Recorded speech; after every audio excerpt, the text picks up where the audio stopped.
Primeramente, muy buenas tardes con cada uno de ustedes. A nombre de la empresa pública Emprende, les queremos dar la cordial bienvenida a esta sesión, nuestra primera sesión de, de estos procesos de educación virtual en el cual estamos con la fase de Moodle básico.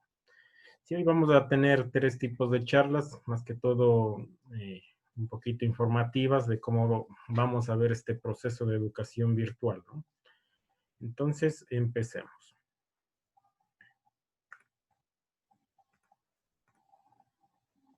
No se olviden, por favor, de que silencien sus micrófonos y al último tendremos una rondita de preguntas. Entonces, bueno, ahorita lo que vamos a hablar es lo que es educación en línea y lo que es educación virtual, ¿no?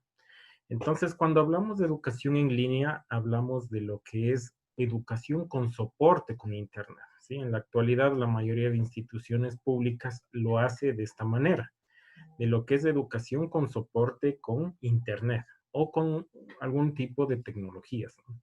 En la educación virtual, obviamente, es una educación que contiene una metodología específica para el aprendizaje de los estudiantes, ¿sí? Por eso ha habido un vaivén de esto de qué mismo estamos trabajando, ¿no? Obviamente, la mayoría de instituciones que han manejado por esta etapa de la pandemia es simplemente educación en línea, ¿sí? Porque obviamente tendrían que ellos reformar la parte de normativa, reformar todo lo que es la docencia, y obviamente eso conlleva mucho tiempo. Entonces, en la actualidad, lo que estamos manejando nosotros es educación en línea. La educación virtual obviamente involucra lo que son una metodología y otros aspectos, tanto académicos como administrativos.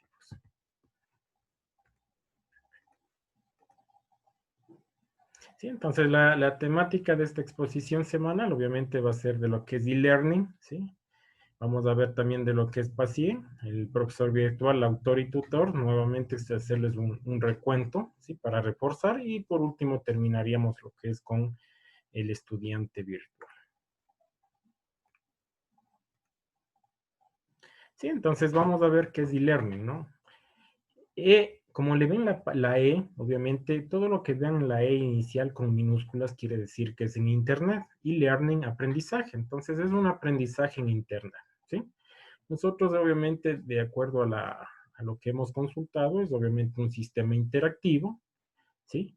Mediante medios electrónicos a través de Internet y estudiantes remotos. Estas son palabritas claves donde ustedes pueden verlo, ¿sí? Interactividad. No se olviden que cuando trabajamos en la parte de entornos virtuales, cuando trabajamos en lo que es educación en línea o educación virtual, obviamente siempre debe haber esa parte de interactividad.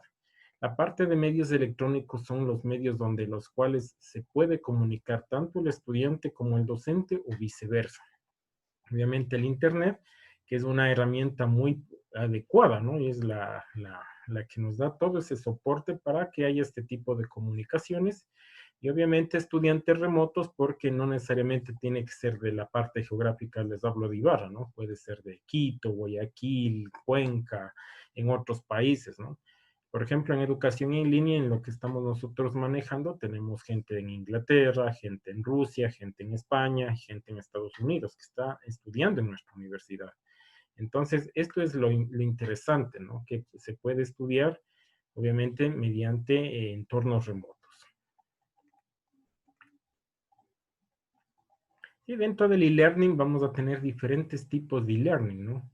Vamos a tener el aprendizaje tradicional, obviamente. ¿Qué era el aprendizaje tradicional? Era el que se estaba centrado directamente con la esencia del profesor, ¿no? O sea, el profesor era el que llenaba pizarrones, el que prácticamente tenía toda la atención, ¿no? Obviamente eso era lo anterior. Hoy obviamente con el aprendizaje virtual hemos tenido algunos tipos de aprendizajes, que es el B-Learning o Blended Learning, el M-Learning y el ubicuo, ¿no? Entonces vamos a ver en cada uno de ellos. Dentro de también de la parte del B-Learning tenemos los entornos personales de aprendizaje, el famoso PLE, ¿no? El famoso PLE es prácticamente, como dice su palabra, obviamente es una autoeducación. ¿Sí? Que es una autoeducación que yo no necesito de que me force alguna institución o de que me force mis padres de familia o mi familia, perdón, o que me forcen mis amigos, ¿no? O mi sociedad, simplemente porque me nace estudiar o autoeducarme, ¿sí? Entonces, como ustedes pueden ver, hay una inmensidad de herramientas en las cuales ustedes pueden ir aprendiendo, ¿no? ¿Sí? Entonces, obviamente esto, cada herramienta que ustedes vayan manejando, obviamente esto sirve para que ustedes vayan aprendiendo. Hoy se los conocen los famosos MOOC, ¿sí? ¿Sí? Entonces, esta parte de los MOOC son entornos personales, porque obviamente yo puedo conectarme con las mejores universidades del mundo y seguir cursos ahí gratuitamente. Obviamente, el enganche que hacen ellos es obviamente el certificado, ¿no? El certificado obviamente tienen costos y por eso toca irlo manejando en ese sentido. Entonces hay MOOCs de, por ejemplo, de Harvard, hay MOOCs también de universidades de aquí, ecuatorianas de todo el mundo, hay MOOCs, que son cursos abiertos masivos, ¿no? Un curso masivo, abiertos masivos quiere decir que pueden tener, por ejemplo, más de 500,000 hasta 1 millón de personas que están siguiendo ese curso. Ojo que aquí en el entorno personal no hay profesor, ¿sí? Ustedes mismos hacen su autoeducación, ¿sí? No deben tener esa persona que guía, ¿no? Esto es con respecto al entorno personal de aprendizaje. Irán un poquito anotando porque esto va a haber una evaluación para la próxima semana, ¿no? Pero no se olviden que estas diapositivas de hoy sí se van a colgar también en la plataforma.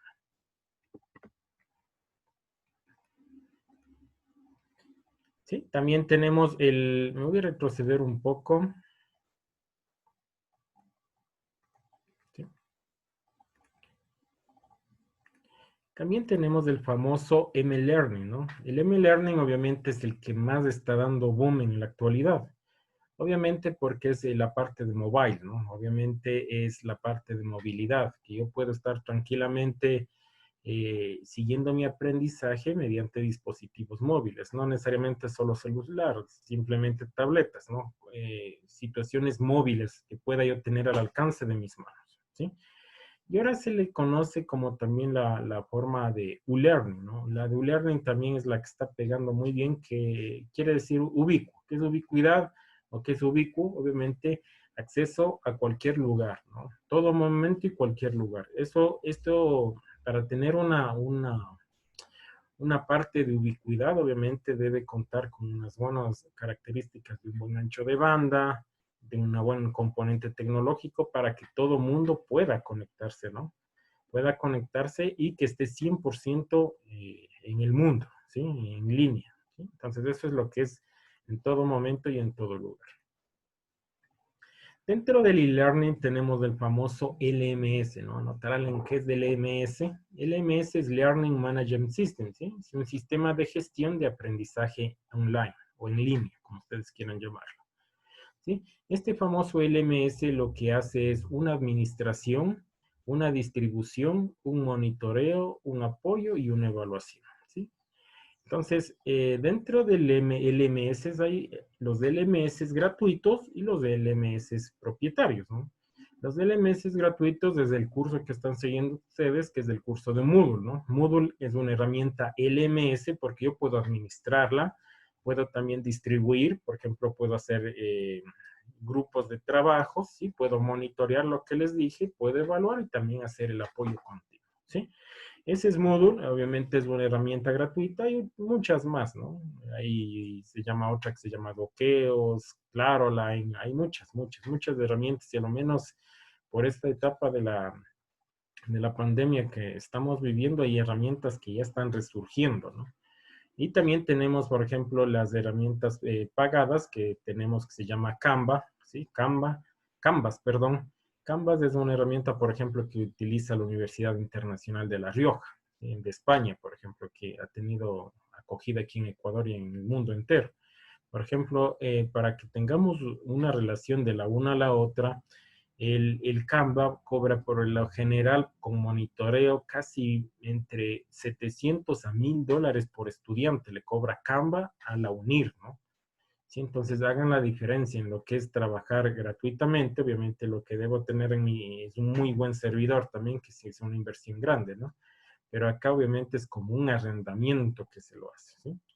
Acá también tenemos, les hablo de la Universidad San Francisco de Quito, utiliza también Blackboard, ¿sí? Blackboard es una de las herramientas más fuertes que existen en el mercado, ¿sí? En las cuales existe una administración muy buena, ¿no? Muy buena y obviamente el soporte técnico es excelente.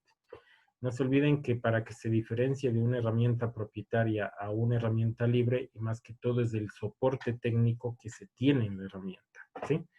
Entonces, Blackboard les habla un promedio de 2.000 a 2.200 dólares que se cobra por estudiante. O sea, imagínense la magnitud que existe a la hora de cuando se adquiere estos tipos de LMS, ¿no? Entonces, lo bueno de Moodle, que vamos a hablar un poco, me adelanto, es que ya tiene más de 13, 14 años de desarrollo. Obviamente no es un desarrollo de una sola empresa, ¿no? Aquí lo importante, como es un software libre, es hecho por comunidad, ¿no? ¿Sí? Entonces es muy robusta, es muy bueno, está cada vez mejorando su parte de interfaz, porque la interfaz es la que está un poquito quedada, ¿no? Entonces está haciendo un buen trabajo. Yo creo que entre unos 2 a 3 años creo que va a mantenerse en una línea ya de gama alta de lo que es Moodle, ¿sí? Entonces, esto es con respecto a un LMS. Dentro del e-learning tenemos, dentro del componente del LMS, tenemos, como le pueden ver en su izquierda, el EVA, y en la parte derecha tengo el AVA, ¿no? Entonces, el EVA obviamente es un espacio público, es un entorno virtual de aprendizaje, ¿sí? Vamos definiéndole las siglas primero, ¿no? ¿Qué es el entorno virtual de aprendizaje? Es como mi carrito, ¿no? Mi carrito que yo puedo ver en la carcasa, la pintura, los faros, lo de afuera, lo exterior, ¿no? Entonces, en el EVA puede haber espacios públicos o restringidos. ¿Qué quiere decir? Espacios públicos puede ser un MOOC, ¿sí? Que ustedes tranquilamente optan por registrarse y seguirlo nomás, y también el restringido que obviamente lo que han hecho en este proceso, ¿no? Pagar por un curso, se les genera unas credenciales y pueden acceder a la información, ¿sí? Entonces esos son los dos tipos. El ABA es algo, un componente interno, ¿no? Obviamente es el contenido en sí de cómo van a ir manejando, ¿sí? Entonces es un ambiente virtual de aprendizaje, ¿sí? Por eso, en la semana que tienen que entregar hasta el día domingo, ¿sí? Hemos visto también lo que es ambientes virtuales de aprendizaje, ¿sí? Entonces, el ambiente virtual de aprendizaje es simplemente la parte interna de mi plataforma, ¿sí? Entonces, el curso Moodle básico involucra eso, ¿no? La parte interna, porque en la parte externa tendríamos que tener conocimientos un poquito de la instalación, de los servidores, de cómo instalar, ¿no? Que obviamente eso también puede hacerlo un equipo técnico. Pero el ABA obviamente es la parte interna, los foros, los chats, las tareas, todo eso vamos a verlo otra semana para que ustedes entiendan muy bien lo que es una administración de un ABA, ¿no? Sí, entonces dentro del e-learning, ¿qué componentes tenemos? Son muy esenciales, ¿no? Los beneficios son que es acceso a cualquier hora, ¿sí? Si es que tienen acceso 24/7, por lo general 365, siempre va a haber intermitencias de horas, minutos, de que puede caer el servicio de acuerdo a la redundancia que tiene de usuarios, ¿no? Entonces, es acceso a cualquier hora, ¿sí? Si es que ustedes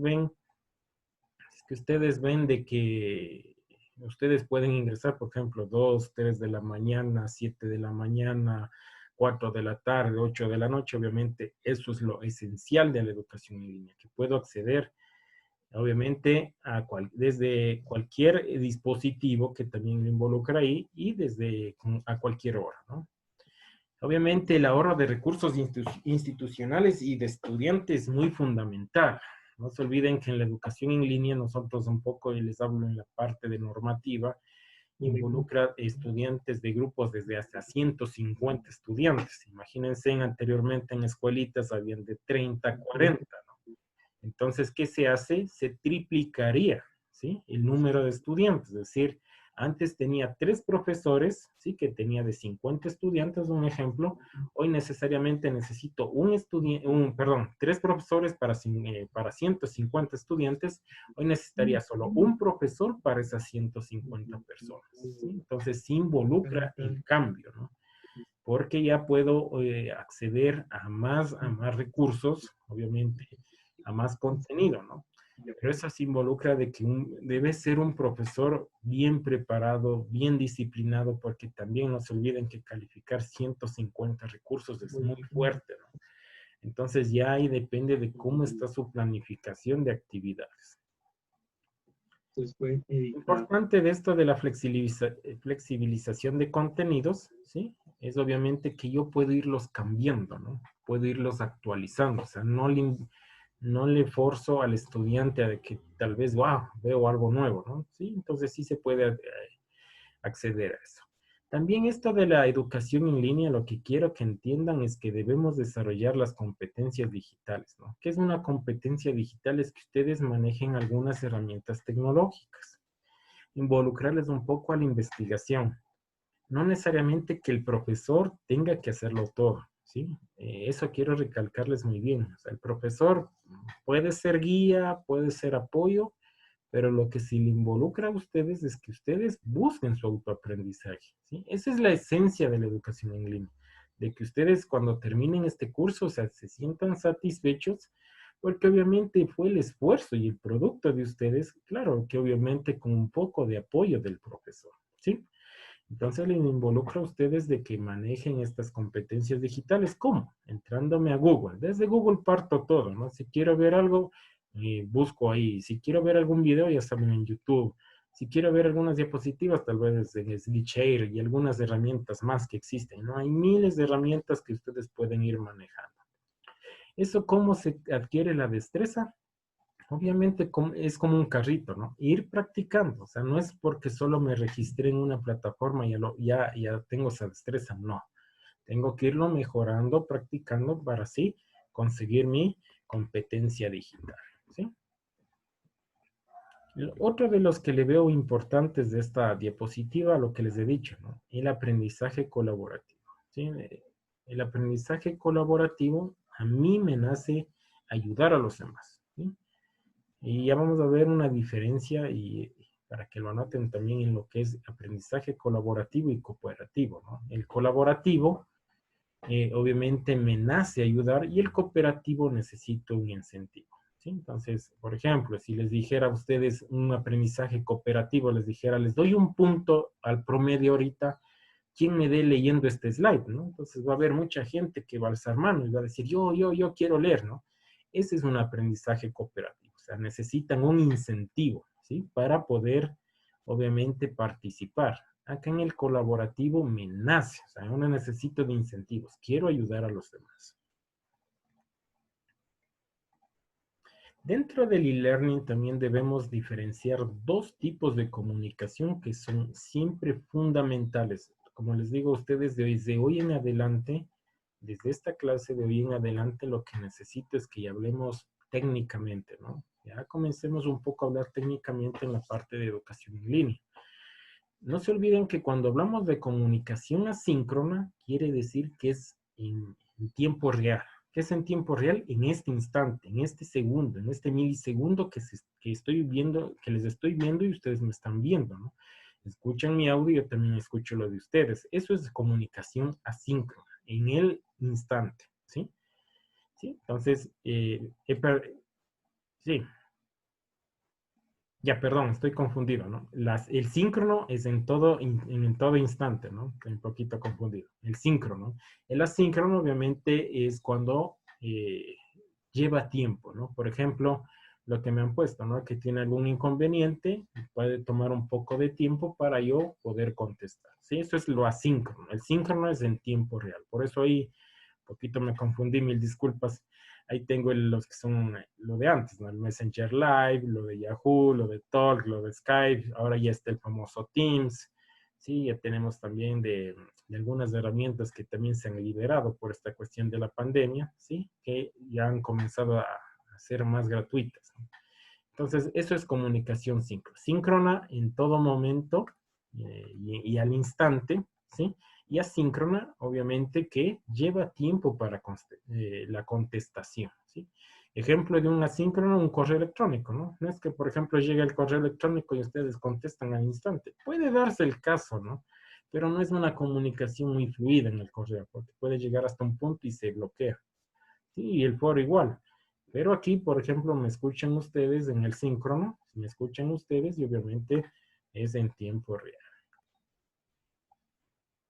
Voy a hablarles de la metodología, obviamente, de lo que es de educación virtual, ¿no? Es la famosa PASIE, ¿no? De lo que les hablaba en la anterior clase. PASIE, que es obviamente, es desarrollada, ya les dije, por Pedro Camacho, 100% ecuatoriana, que nos ha dado, les hablo en la parte institucional, mucho éxito, ¿no? El AP quiere decir el aspecto visual, que es la presencia, ¿sí? Los colores, logotipos, cómo se maneja toda la parte de contenidos también con colores. El alcance son los objetivos, ¿sí? Es la parte de planificación en sí, el alcance, objetivos, cómo voy a llegar y todo eso. La C es de capacitación, que debo tener una capacitación también tanto a mis tutores como a mis estudiantes para que tengan un correcto manejo de la plataforma. La interacción, y ahí aquí entra lo que es la motivación, experiencia y la parte de colaboración, ¿no? Es decir, estar pendiente de los demás, estar en comunicación con mi profesor, con mi tutor, entonces eso es la interacción. Y el e-learning obviamente quiere decir que la E, ¿no? No se olviden que es un aprendizaje con ayuda de Internet, ¿sí? E-learning, ¿sí? Entonces eso es con respecto a PASI. Obviamente, dentro de cada una de estas fases tiene unos subfases, ¿no? Que se debe ir construyendo para que se llegue al estudiante a que cumpla sus competencias. ¿Qué habilidades que adquieren los estudiantes virtuales, ¿no? Obviamente, cuando ustedes, es importante que cuando sean profesores virtuales, les he visto que la mayoría son docentes, y los que quieran ser docentes, lo importante para ser docente virtual es haber pasado como estudiante virtual, ¿sí? Es ponerse en el papel del estudiante, es conocerle al estudiante, ¿no? Entonces es muy importante esta situación. Entonces, ¿qué habilidades van a adquirir los estudiantes? Obviamente van a mejorar el manejo de las tecnologías de la información y comunicación, ¿no?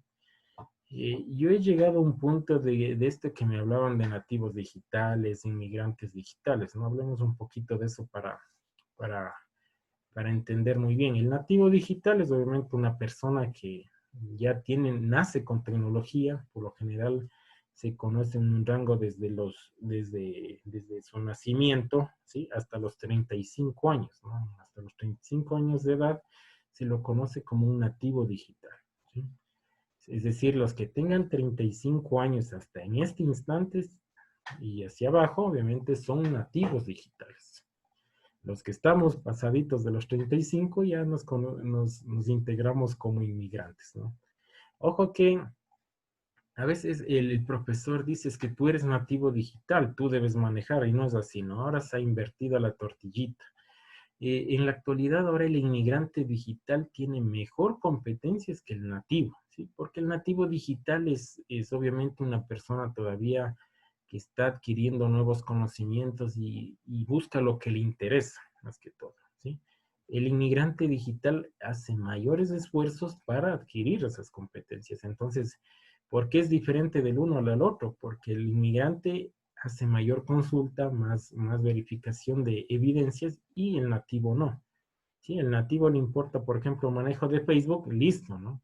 Acá puede ver otro tipo de herramientas en el inmigrante que le puedan ayudar tal vez a su mejora de su comunicación. Entonces, esto es muy contradictorio a veces que dicen que es nativo digital, puedes manejar todo, ¿no? No es así. He tenido yo estudiantes de 19, 20 años, he trabajado con niños y obviamente no adquieren esa competencia en sí, ¿no? O no pueden manejarlo a primera vista la herramienta, porque a veces saben decir eso, ¿no? Es que es nativo digital y ya puede manejar la herramienta, hay que tener mucho cuidado en esa situación. Es muy importante que adquieren habilidades comunicativas. Yo creo que ustedes van a darse cuenta de que en el curso virtual ustedes les he visto que andan comentando en los foros de los compañeros, ¿sí?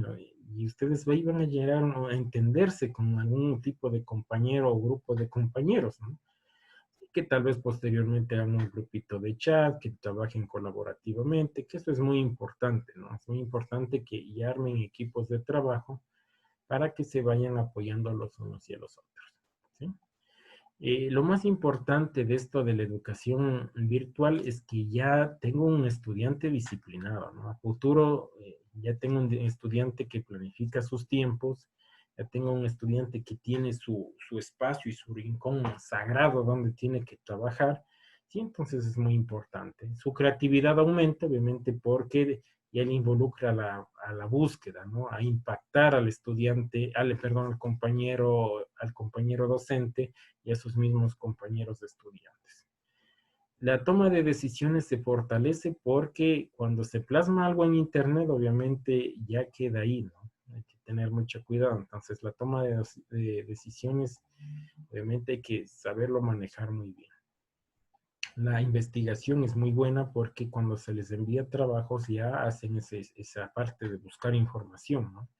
Como les dije, nosotros vivimos en un mundo de infoxicación digital, de infoxicación de información, entonces ahí es lo propio que el estudiante debe hacer, es cernir esa información para buscar lo correcto para la entrega de sus actividades.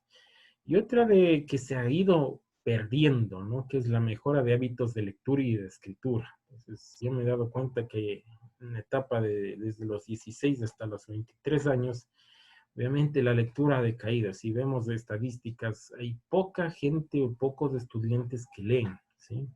Y no tienen esa cultura de la lectura. Entonces, con esto, obviamente, de ley tiene que leerlo, ¿sí? Como les decía, tienen que leer para que rindan las evaluaciones pertinentes, ¿sí? ¿Alguna pregunta sobre este tema para pasar al siguiente, por favor? De este tema relacionado, ¿no? De ahí vamos con respecto a tareas, lo que quieran al final, ¿no? ¿Sí? De este temita, ¿algo les quedó de duda? ¿Alguna duda que quieran compartirnos? ¿Sí? ¿Todo está bien? Sí, profe, yo quiero hacer una pregunta aquí en esto de lo que usted nos explica. Ujú. Mi nombre es Estela Recalde y quisiera preguntar, o sea, ¿sí existe la diferencia entre ambiente virtual y entorno virtual? Eso Sí, no le tengo muy bien claro la respuesta, o sea, no le entiendo. Tenga la bondad de explicar. ya, Gracias. no hay inconveniente. El entorno virtual de aprendizaje es como el esqueleto, ¿no? De la plataforma. Por ejemplo, ustedes cuando ingresan, ¿no? Está el usuario, la contraseña, el colorcito azul, el logotipo. Esa es la parte de entorno, ¿no? El esqueleto. Pero cuando ustedes ingresan, ¿no es cierto? Ponen el usuario y la contraseña e ingresan, ¿sí? Ustedes ven el contenido, ¿no es cierto? Cuando ven el contenido, ¿sí? Ese es el ambiente virtual de aprendizaje, ¿sí? Es el contenido que a mí me fortalece para cumplir con esa competencia. Entonces, el uno es la parte de imagen, ¿sí? Lo de afuera, y el ambiente, que es lo de adentro, ¿sí?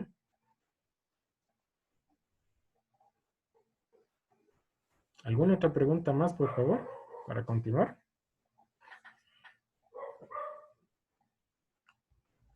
No, Marcito, muchas gracias. Estuvo muy clara la información. Perfecto, ¿sí? Entonces, seguimos con la siguiente presentación.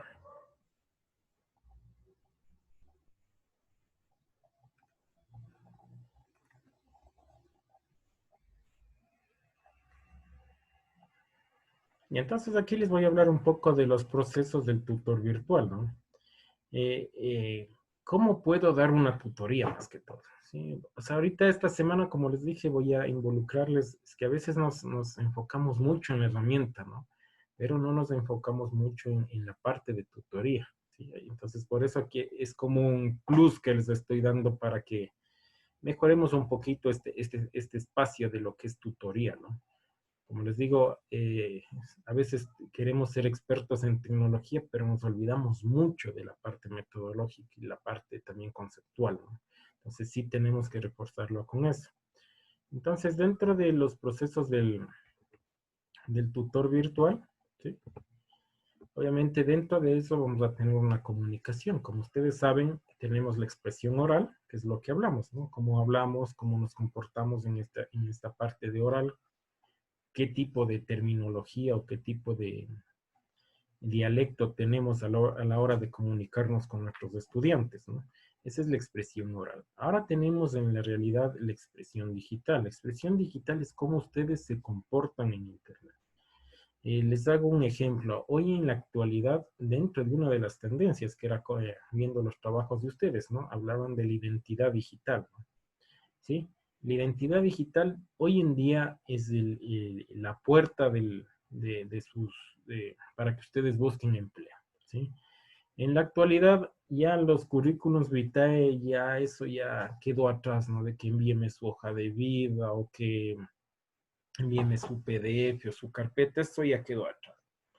Yo les involucro de que deben mejorar su competencia, su identidad digital, eh, un simple ejercicio, ¿no? Lo que quiero es como tareita interna nomás en ustedes, pongan sus nombres completos, ¿sí? En el buscador de Google, ¿sí? Anoten para que se pongan ahí sus nombres completos en el buscador de Google. ¿Sí? Si en el buscador de Google a ustedes les sale directamente tal vez las redes sociales, alguna cosa, obviamente sociales, porque nos falta mejorar nuestro impacto académico también en la parte de identidad digital, ¿sí? Entonces les involucro a que hagan eso. ¿Cómo se hace y se involucra al incremento de mi identidad digital? Manejando herramientas tecnológicas. Por ejemplo, les hago manejar el Go Concur, ¿no es cierto? Sí, el Go Concur, por ejemplo, ¿qué hicieron ustedes? Crearon un usuario y una contraseña, ¿no es cierto? Y al final ustedes están compartiendo un recurso. Cuando hacen ese proceso de compartir, ya los buscadores de Google, obviamente los motores, ya comienza a relacionarle el nombre del usuario con el nombre que ustedes están buscando. ¿Sí? Entonces ahí coge y se interconecta y les va a salir posteriormente, porque eso se demora hasta que se empate con sus nombres. Y ahí, por ejemplo, cuando ponga, María Casanova, ¿no? Ahorita estoy haciendo un ejemplo nomás. Ponga María Casanova, por ejemplo, va a salir el trabajito de GoConcour, ¿sí? Y todas las herramientas que vayamos trabajando. Entonces les involucro a que manejen herramientas porque eso es muy importante. Otra de las cuestiones es la reputación digital. Una cosa es identidad y otra es reputación, ¿no?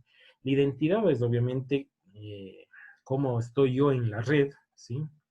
Y la reputación es cómo hablan de mí en la red, ¿sí? O sea, la reputación. Si yo tengo buena reputación, mala reputación, tal vez por ahí, cómo se tiene una mala reputación a veces es un arma de doble filo, ¿no?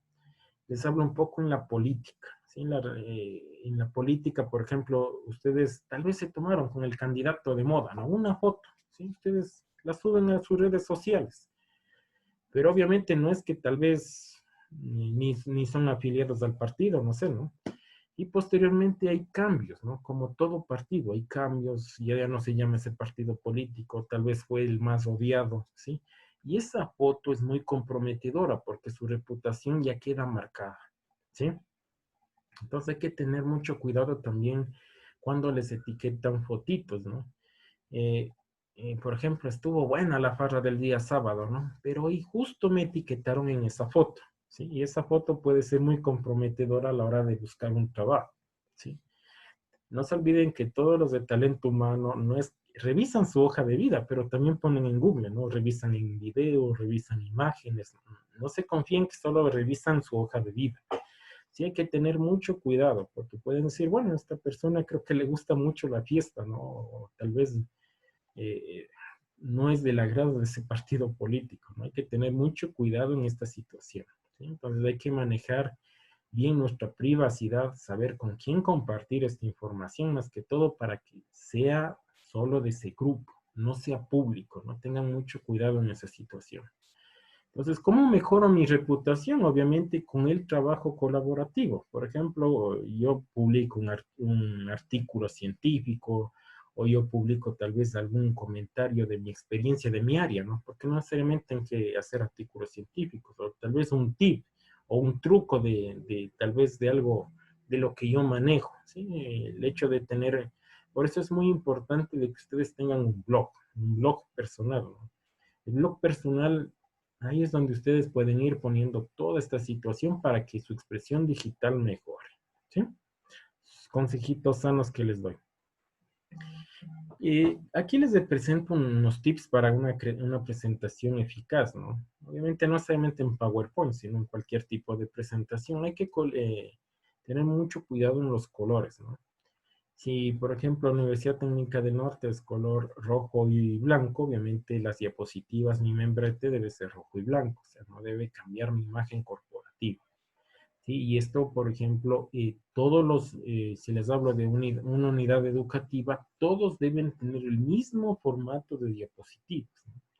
Aquí en la educación virtual no queremos estrellas, ¿no? De que tal vez acá unas buenas presentaciones, no. O sea, lo que queremos es equilibrio. Que todas las personas manejen la misma línea corporativa para que sea atractivo también para todos, ¿sí? Entonces hay que tener mucho en cuenta los colores. El tipo de puente, ¿sí? No se olviden que aquí les hablaba anteriormente, ¿no? De la N etiqueta.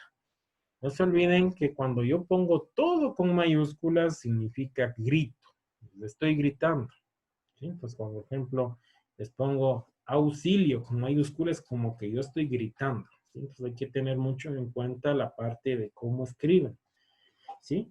Entonces, esto se habla en los factores de N etiqueta, que es el comportamiento, ¿sí? Por ejemplo, les hablo una cosa real, ¿no? En Google, por ejemplo, ¿por qué Google tiene su fondo blanco? Es sencillo el motor de búsqueda, no tiene tantos colores, ¿no? Obviamente porque es a nivel mundial y tal vez ese color puede ser ofensivo para otros países, ¿no? Por ejemplo, tal vez a nosotros el color rojo es amor, pasión, en otro lado va a ser algo sangriento, ¿sí? Entonces hay que tener mucho cuidado a la hora de manejar la parte de colores, ¿sí? Entonces también tengan mucho cuidado a la hora de manejar la parte de mayúsculas y minúsculas, que es muy importante, ¿no? Otra cuestión muy importante es que manejen muy bien la incorporación de otros elementos, ¿no? Los elementos de incorporar un video, que el video no sobrepase los 5 o 6 minutos. No pongan videos largos, ¿no? De 15, 20 minutos, o tal vez deben poner videos de 1 hora, ¿no? Ojo que la tasa de retención de un video va obviamente desde el primer minuto hasta los 5 o 6 minutos. Hasta ahí retiene el cerebro información. Pasado eso, ya lo hemos perdido, ¿no? Ya es simplemente mirar, escuchar, pero no voy a retener, ¿no? Tengan mucho cuidado con este tipo de videos que plasman. Sí, igual pasa con los audios, ¿no? A veces tengan cuidado en poner audios muy largos, ¿sí? A veces son charlas o partes informativas, traten de diferenciarlo eso, ¿no? Y también tenemos que pueden hacer hipervínculos con otros documentos de acuerdo a la práctica que se lo realiza. Entonces, ¿cuáles son los tips para una presentación oral? Obviamente, estructurar mi mensaje, es decir, tener un guión. Por ejemplo, yo para lanzarme directamente aquí, hago un guión, ¿no? Y obviamente, y dentro de ese guión se plasman estas diapositivas. Un guión de cómo me voy a presentar, de qué voy a hablar, ¿sí? Y unos tips también internos que se manejan aquí en la parte de educación virtual. Convencer a los demás de tu punto de vista, ¿no? Ser enfáticos y firmes a la hora de hablar, ¿sí? Despertar la atención de tu audiencia. ¿Cómo despiertas? Porque estás hablando suave y un poco gritas, ¿no? No gritas, alzas la voz es la palabra, ¿no? Pues cuando alzamos la voz es como que despertamos un poco, ¿no? Y reiterar en temas fundamentales, no estar, obviamente, llenando diapositivas de texto, ¿no? Ser directamente gráficos. Sí, dentro de la evaluación de los procesos de aprendizaje, no se olviden que hay 3 tipos de evaluación de procesos de aprendizaje, ¿no? Tengo la evaluación diagnóstica. Es muy importante cuando trabajen en educación en línea tener una evaluación diagnóstica o inicial. No, ojo que cuando hablamos diagnóstica es para saber, por ejemplo, hagamos de cuenta del curso de matemáticas. No es para medir el curso de matemáticas, la diagnóstica. Es saber qué herramientas cuenta para que pueda seguir el curso virtual, ¿no? Entonces es muy importante por ejemplo, el Ministerio de Educación se lanzó a la educación virtual, ¿no? Pero en línea, perdón, pero nunca hizo una encuesta, ¿no? Y si le llegó la encuesta, no llegaron a todos.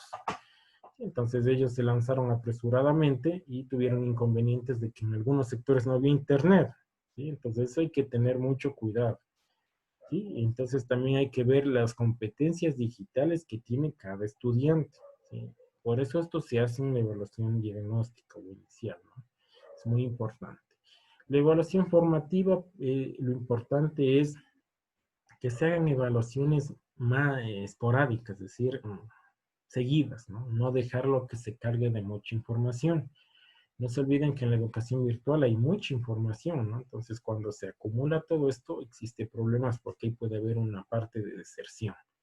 Y la sumativa final es la parte del examen, ¿no? Por lo general nosotros tomamos el examen es presencial.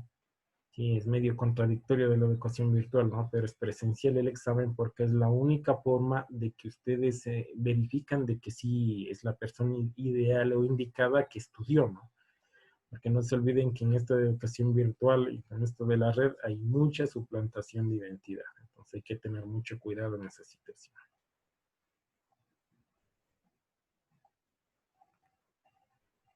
Sí, entonces, ¿qué es importante en el cuestionario inicial o en la evaluación diagnóstica? Conocer los datos personales, ¿no? ¿Sí?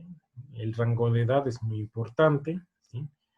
Porque de acuerdo al rango de edad yo también puedo decirles, por ejemplo, los que son nativos, involucren un apoyo al inmigrante o viceversa, ¿no? Del inmigrante al nativo, ¿sí? Entonces hay que tener mucho cuidado en eso. Y también mejorar en una evaluación de las competencias tecnológicas, de experiencia profesional. Por ejemplo, aquí debe haber gente que ya siguió cursos de Moodle, ¿no? Obviamente quiere mejorar o ver qué más da Omar Lara en este curso, ¿no? O ver algo que pueda reforzarlo. Sí, entonces es muy importante la experiencia profesional, las habilidades personales, porque de las habilidades personales pueden salir muchos emprendimientos, la experiencia académica y otros más, ¿no? Esto es lo que les hablaba anteriormente, que dónde puedo monitorearles a ustedes, ¿no? Entonces aquí tenemos un famoso informes, ¿sí? Informes donde tengo los registros activos, actividad del curso y participación en el curso. Sí, esto es muy importante cuando hagan tutoría porque con esto pueden ver cómo se están conectando los estudiantes y cómo van trabajando los estudiantes. Sí, es muy importante esto. Entonces, una de las estrategias es aprenderse los nombres, ¿no? Si van, por ejemplo, a trabajar un año, ¿sí? Hagamos cuenta de educación media, aprenderse los nombres es bueno, ¿no? No los apellidos, ¿sí? El nombre como que llama la atención también, averiguar los objetivos personales cuando se tenga un tipo de conversa o tutoría, conocer un poco a la familia, hacer actividades grupales entre compañeros del mismo curso, ¿sí? Compartir información personal, la básica, y ver también las partes positivas y negativas, ¿no? Por ejemplo, me han escrito me han escrito a mí personalmente y les he dicho, ¿qué tal está el curso? ¿No? A veces me dicen, sí, está bien, hay que mejorar eso. Eso es ir un poco conociéndole a la persona, ¿sí? Es muy importante. Yo creo que esta es, y siempre sé poner este slide, ¿no? Este slide puede ser hasta el más cansón, porque siempre en mis conferencias doy el mismo, ¿no? Este es cuando el estudiante inicia, ¿no? Cuando el estudiante inicia un curso virtual o una parte en línea, siempre pasa por estas fases, ¿sí? Entonces ya voy a poner a votación y ustedes van a alzar la mano, ¿no? Al inicio, obviamente, piensan que todo es felicidad, ¿no? Todo piensan que es, bueno, conectarme a internet, tal vez estar en mi red social y listo, ¿no?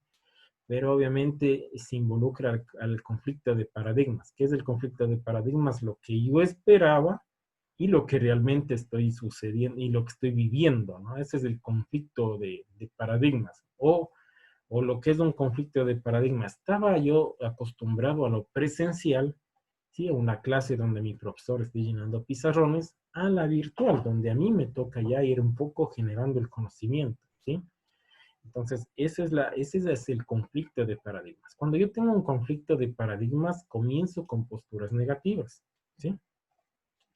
Por eso para mí discúlpenme, cuando hablan mal de la plataforma, cuando hablan mal de todo, es porque están viviendo este proceso, ¿sí? Y ustedes cuando sean docentes también van a vivir ese proceso, ¿no? Entonces ahí es donde tienen que tener un poco de tolerancia y prudencia para ir apoyando a este tipo de personas, ¿sí? Porque van a tener síntomas negativos y el síntoma común cuando ya ve una persona que está a punto de fracasar es cuando tiene un aislamiento. ¿Qué es el aislamiento? Cuando ya no participa, ¿sí? Entonces es muy importante de que ustedes vean en estas herramientas que les hablé anteriormente de Moodle, sí, que vamos a verlas también ya en vivo, ¿no? La otra semana. eh, Veamos eso, ¿no? De que el estudiante debe ser seguido y monitoreado. Entonces, cuando veo que no participa ya en 3, 4 foros, obviamente es porque ya tiene algún inconveniente en eso, ¿no? Y obviamente siempre hay la posibilidad de renunciar, ¿no? Entonces, esta parte de posibilidades de renunciar es muy importante, ¿sí? El estar apoyando en ese instante. ¿Cómo se involucra esto de cuando hay posibilidad de renunciar? Cuando tiene desánimos, mínimo desempeño, ¿no? Lo que decía, eh, no participan, ¿no? Entonces es importante de que nosotros les demos pequeños éxitos, ¿no? ¿Sí? Y apoyarlo verbalmente, de que si puedes, tienes mi apoyo, yo puedo ayudarte, y darle estos pequeños éxitos, y más que todo darle confianza al estudiante. Entonces ustedes cuando terminen este curso, obviamente ya su autoestima va a mejorar, ¿no? Yo he tenido, ustedes no lo crean, gente de 70 años, de 65 años, de 54 años, que ha sido un motivante para que ellos ya cojan cursos virtuales, ¿no? Porque al comienzo sí es un complejo, ¿no? Complejo porque sí hay ese cambio de paradigma, ¿no? Pero después cuando ya le cogen el ritmo, porque esto es de ir, ¿no? Ir probando, metiéndome en la plataforma, investigando. Cuando ya tengo ese ritmo, obviamente puedo seguir cualquier curso virtual con los trucos que les he dado, ¿no? La disciplina, una buena lectura, un buen espacio de trabajo y todo lo relacionado. Entonces, alcen la manito, ¿no? Alcen la manito los que han caído en ese conflicto de paradigma, ¿sí? Y si tengo unos que otros, ¿no? Que me están Yo, haciendo y no encuentro la manito. Ya, ¿lo ven? Listo. Sí, entonces hay otras personas, obviamente, que ya han adquirido esto, pero ¿cuál es el papel de las personas que ya han vivido esto? ¿Sí? No es que me conformo yo, tengo que ayudar a los que no pueden. Ahí entra la parte de trabajo colaborativo, ¿sí? ¿Sí me hago entender? O sea, no es solo pensar en mí, sino ya comenzar a pensar en ayudar a los que no pueden, ¿sí? Eso entra en procesos de trabajo colaborativo, ¿sí? Entonces, ¿qué le puede frustrar Y al estudiante, no? Obviamente es un abandono del estudiante, la graduación tardía, les hablo a nivel de universidad, ¿sí? En el sentido de que se va a demorar más, ¿no? En graduarse. La fidelización es negativa del estudiante, comienza a decir que todo es malo, que no sirve para nada, la percepción de la formación en línea, ¿no? Hay gente que se les dice, les vamos a dar un curso en línea, es como verle al cuco, ¿sí? En serio es así. ¿Sí? Entonces, de ahí es cuando tienen una percepción negativa de la formación en línea, ¿sí? Porque tal vez no les dieron las pautas necesarias de cómo aprender en línea, ¿sí? O tal vez no hay una metodología adecuada que les está enseñando a adquirir estas competencias, ¿no? Obviamente hay una percepción negativa de la institución, ¿no? No se olviden que va de abajo hacia arriba, ¿no? Obviamente estudiante, docente, institución, ¿no? Entonces obviamente involucra eso. Entonces, disminución de la retribución del docente, se comienzan a quejar del docente y de todo, ¿no? Obviamente todo este proceso. ¿Cuáles son los 3 agentes que puede perjudicar para que el estudiante abandone, ¿no? Obviamente el mismo estudiante, la institución y el profesor. Entonces, ¿qué le frustra al estudiante virtual? No disponer de suficiente tiempo. Ustedes cuando se metan a un curso virtual deben ver si es que tienen tiempo, ¿no? Porque a veces queremos seguir cursos aquí, acá, o sea, yo sé que quieren mejorar su carpeta, ¿no? Pero hay que tener mucho cuidado que cuando se involucren en trabajos de educación virtual, hay que tener cuidado en los tiempos, ¿no? Porque puede cruzarse con otro trabajo de otro curso, entonces ahí es donde ustedes ya están al borde del colapso, ¿no? Entonces hay que tener mucho cuidado. Las expectativas irreales en el sentido de que ustedes piensan una forma de lo que es educación en línea y realmente es otra, ¿no? Yo creo que, y me afirmo que la educación en línea es, con todo respeto, ahí sí vamos a discrepar con algunos colegas, es más sacrificado que la educación presencial, ¿no? Es más sacrificado, es mayor planificación, No se olviden que cuando empieza un curso virtual tiene que ya estar creado días antes, ¿no? Para que arranque, no es que se va creando a diario, ¿no? Entonces, eso ya involucra mucho tiempo, mucha investigación y obviamente no es como un docente empírico, ¿no? Que ya lo ha manejado durante años y que hasta sin sus apuntes puede darlo, ¿no? Entonces, hay que tener eso en cuenta. También las estrategias de las destrezas de la formación en línea, lo que les dije, cuando no hay una metodología o un instructivo, ¿no? El famoso guía del estudiante para que pueda guiarse cómo dar o cómo rendir una evaluación, cómo dar una tarea. Por eso nosotros les hemos dado un módulo que se llama adaptación, ¿no? Esta etapa de adaptación es eso, para que ustedes sepan cómo manejar las herramientas. La parte del docente es cómo frustra un docente, no es porque no ha sido estudiante. Por eso les he dicho anteriormente, ¿no? Para ser un buen docente virtual hay que haber pasado por ser estudiante, ¿sí? Porque a veces decimos, no, es que esto sí puede el estudiante, ¿no? A veces les damos un poco corto tiempo, en unas 2 horas sí hace, ¿no? Entonces esa situación involucra de que el estudiante con mucha carga que tiene de trabajos va a comenzar a decaer, ¿no? Y hasta llegar al abandono. Otra de es importante es no dar respuestas o dar respuestas tardías, ¿no? En esto involucra que por eso nosotros, les hablo en mi caso, creo grupos de WhatsApp, ¿no? Porque los grupos de WhatsApp son en tiempos reales y se ha podido ir solventando, ¿no? A veces situaciones reales que necesitan al instante, ¿no? Hay otras situaciones que yo he ido trabajando y les he ido escrito posteriormente, pero cuando es una emergencia, ahí es importante tener estos tipos de espacios que son casi síncronos, ¿no? Para poder ir trabajando. Otro de los más importantes es no ser excesivamente rígido, ¿no? Es saber conocer qué problemas puede o pudo haber tenido el estudiante, ¿sí? A veces dice, se cierra la plataforma y lista, ¿no? Puede haber tenido tal vez alguna calamidad doméstica, algún accidente laboral, de todo puede suceder, obviamente siempre y cuando se justifique. Porque eso, cuando nosotros damos apertura un poco, como que a veces el estudiante también ya le coge como maña, ¿no? Hay que tener mucho cuidado en eso. No mostrar cercanía, aquí lo que necesitamos es ser empáticos, tener carisma, tener cariño con el estudiante, ¿no? Sí, dentro de la institución, obviamente, de los importantes, ¿no? Ofrecer ayuda técnica cuando tiene una ayuda técnica deficiente, por ejemplo, si se les pide cambio de contraseña, les cambian a los 6, 7 días.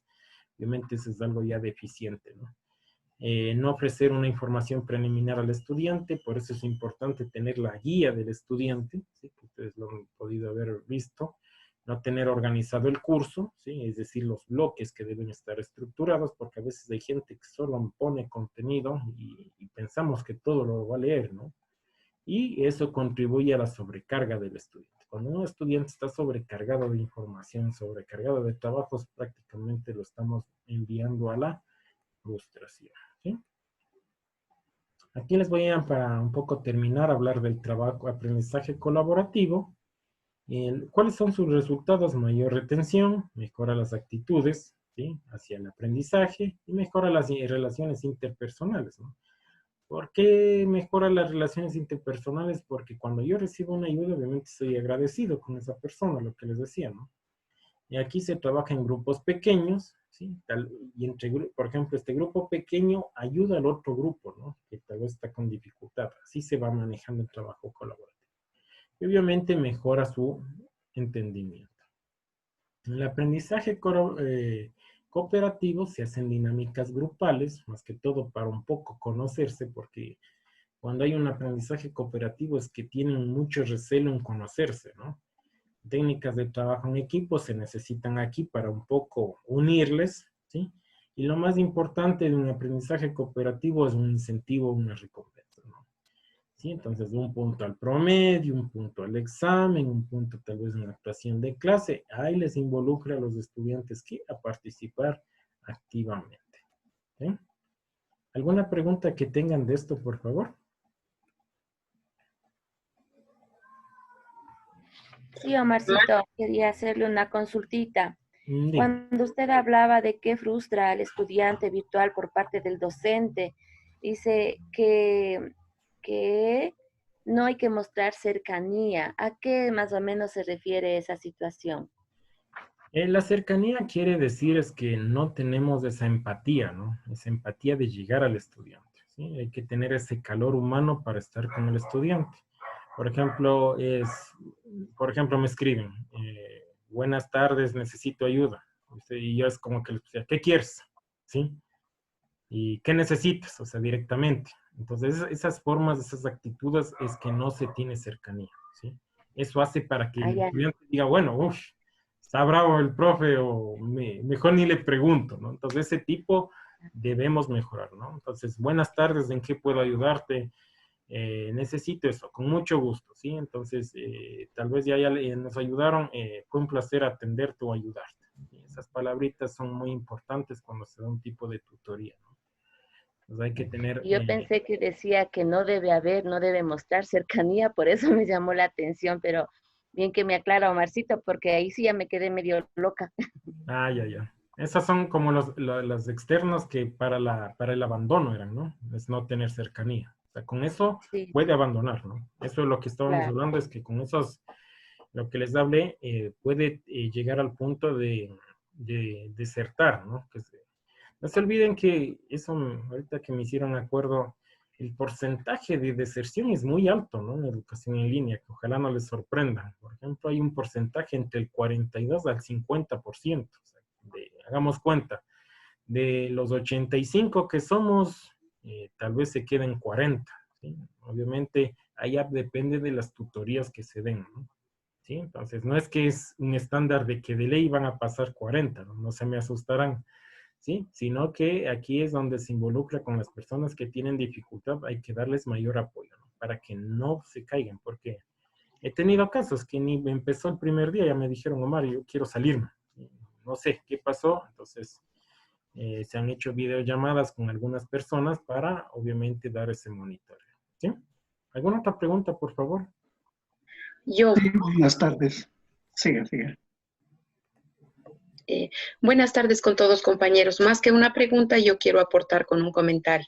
Realmente para emprender en educación virtual hace falta tener ya un cúmulo de saberes de todo tipo, desde aprender a leer, a entender, a conectarse, tener esta ayuda tecnológica, la energía, la conectividad, el espacio para trabajar, la voluntad, el tiempo que usted lo refiere, pero también un cúmulo de conocimientos. A veces hay cosas que para todos los demás pueden ser tan sencillas como haga clic aquí, haga clic acá, pero para nosotros son una verdadera montaña. Entonces es cuando uno empieza a buscar ayuda por aquí y por allá y cuando la consigue, pues avanza. Y si no Eso sí. consigue esa colaboración, esa ayuda, llega a la desesperación, a la angustia y a veces pierde pues esta calidez, esta cortesía en la comunicación y hace que uno trate de con uñas y dientes avanzar y aprender, pero no lo logra si es que no hay la asesoría, el acompañamiento y esta gradación del saber. Porque para muchos, pues, desde el segundo piso seguirán para adelante y terminarán su casa, pero otros no hemos estado ni siquiera acabados los cimientos. Entonces, tenemos grandes dificultades. Muchos, como dice acá, un 40, un 50% abandonan el curso porque ya las limitaciones son tan evidentes, tan obvias, que no le queda a uno más que eh, pedir ayuda a gritos y si no logra eso, colgar la toalla. En ese comentario me incluyo. Tengo ya muchos años en el magisterio y muchos años de estudiante también, a veces presencial y a veces digital, pero no he usado este tipo de herramientas y tampoco tengo a mi lado un hijo, un primo, alguien joven que me auxilie, ¿no? Entonces, yo sí a momentos me desespero y no hay más que molestarlo al maestro y decirle, no sea malito, aquí me quedé, ¿qué más? ¿Por dónde corro? ¿Por dónde sigo? Porque yo necesito salir del lugar donde estoy y con la ayuda de todos yo creo que lo voy a lograr. Perdón Exacto. por mi Ujú. interrupción y muchas gracias. Exacto, excelente comentario. Aquí, como les decía, se involucra cuando tengo este tipo de conflictos, ¿no? Lo importante y es crear un ambiente de trabajo. Eso te doy un truquito. Por ejemplo, De aquí, de todos los grupos, tal vez alguien te contestó tu foro, pueden irse. No se olviden que tienen un sistema de comunicación interna en Moodle, ¿no? Una como burbujita que se les sale en cada participante, ¿no? Y pueden comunicarlos internamente, que me han escrito también. Entonces, en estos espacios, por ejemplo, son muy importantes que ustedes pueden hacer grupitos de trabajo. ¿Sí? Eso es evidente, de que siempre hay grupitos de trabajo. Entonces, en los grupitos de trabajo, obviamente hay gente que sí sabe y que tiene que apoyar a la gente que está aprendiendo, ¿no? Es normal eso, ¿sí? Entonces, lo importante es mantenerse motivados. Obviamente hay muchos factores que van a involucrar para la deserción, ¿no? Pero es muy importante también estos apoyos tutoriales, por eso les he estado dando un poco de tutoría, que es muy importante, porque a veces nos enfocamos mucho a la plataforma, ¿no?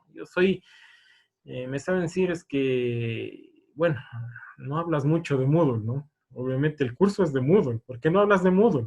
¿Sí? Entonces, porque yo necesito también que aprendan a dar la tutoría en Moodle, ¿sí? O sea, la otra semana, como les digo, es 100% Moodle, pero yo también quiero que cuando ustedes cojan esta herramienta, no simplemente creen recursos, ¿no? Sino que también aprendan a cómo entenderle al estudiante y cómo seguirle al estudiante, ¿sí?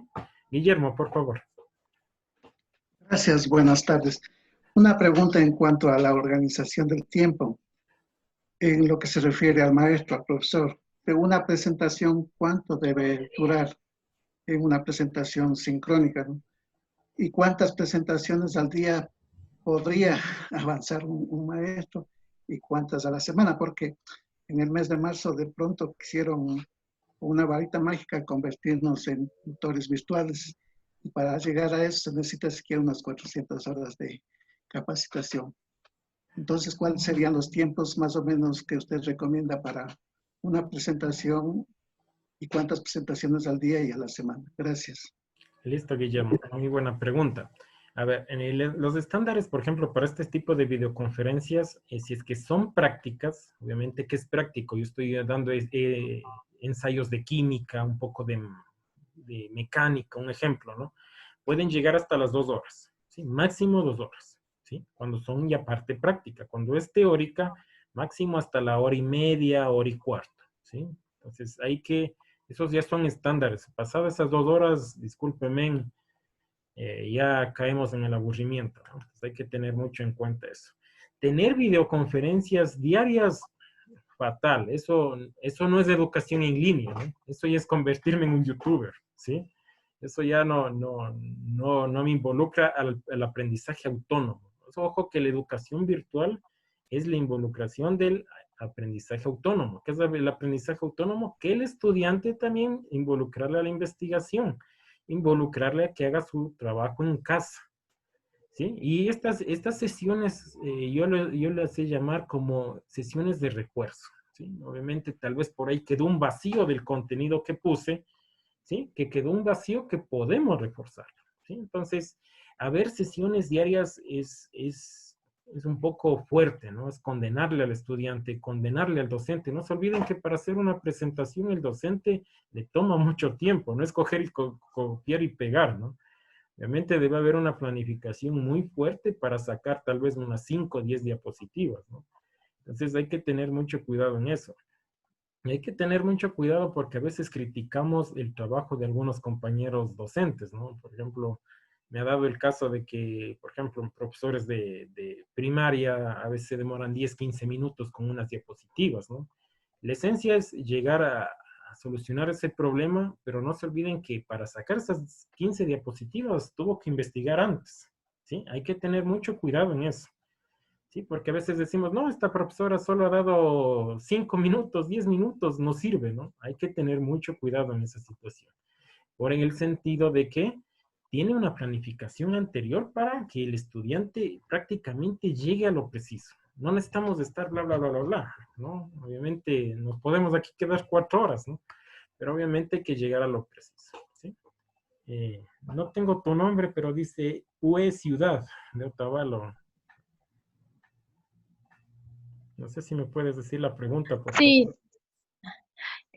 Buenas tardes, compañeros. Buenas tardes, Omarcito. Muchas gracias por la ponencia y bastante Más que una pregunta, yo iba a hacer un comentario de experiencia de trabajo en este tipo, ¿no? Como bien dice el compañero, con una varita mágica nos quisieron hacernos eh, tutores virtuales, cosa que nosotros en las aulas de clase no aprendimos a hacer eso, aprendimos a dar una clase presencial, con un ámbito, con un entorno de clase, con bulla, con levantadas y todo, ¿no?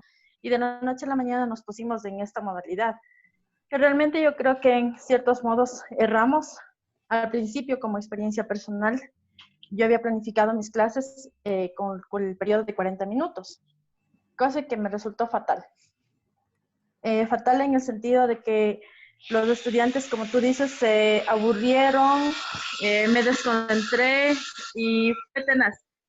Realmente para poder dictar una clase tuve que bajar el tiempo a 20 minutos y hacerlo lo más concreto y dinámico posible. Ujú. Sin embargo, como tú dices, hay el cuestionamiento de las demás personas. Te dices, o sea, una clase de 20 minutos, o sea, que son de 40 y tanta cosa, ¿no? No, más que todo, capacitarnos a nosotros también deberíamos involucrar a todos quienes conforman la comunidad educativa, que serían también los padres de familia, Correcto. para que ellos miren la esencia de la clase, más no el tiempo. Y como ellos dicen, por ejemplo, mi institución es una institución privada, donde dicen yo pago una pensión y tienen que estar desde las 7 de la mañana hasta la 1 de la tarde sentados en videoconferencia, que para mí me resulta fatal.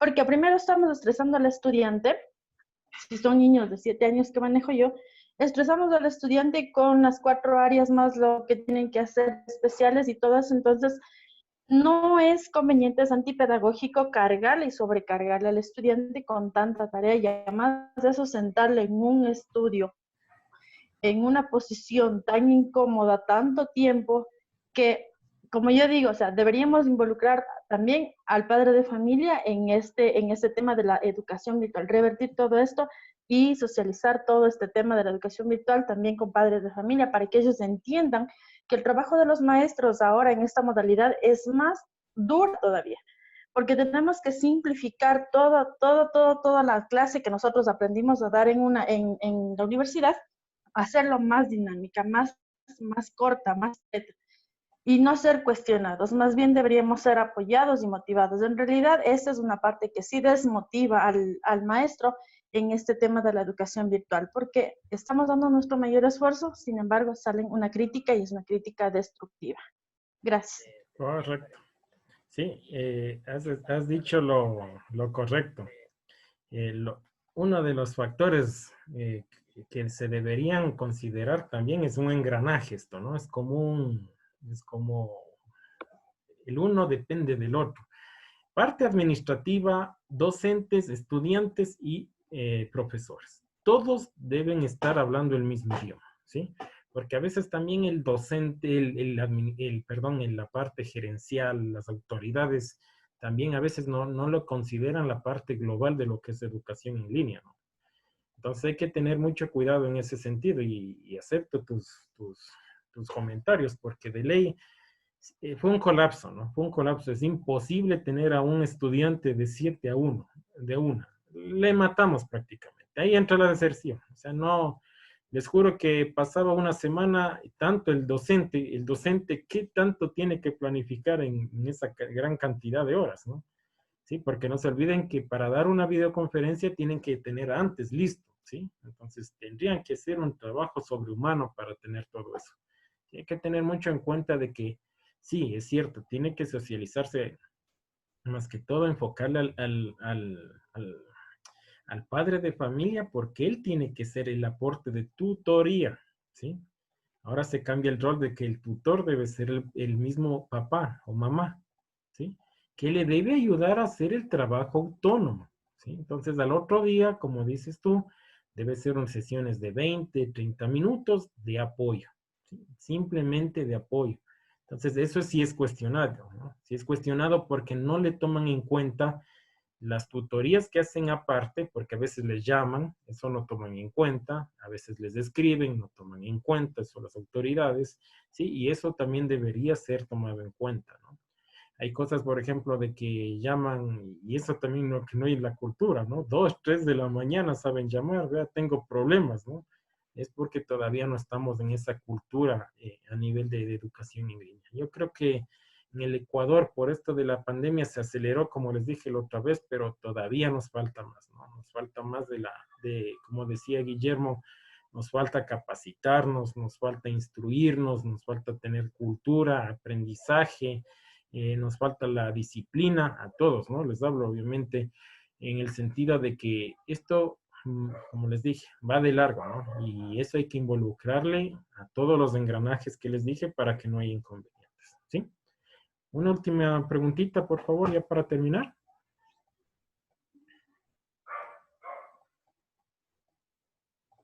¿Sí? Entonces, ¿sí está todo entendido? Yo una preguntita. ¿Qué posibilidades de que se aplique la flexibilidad en estos periodos académicos en teleaprendizaje? Hablo de este curso específicamente.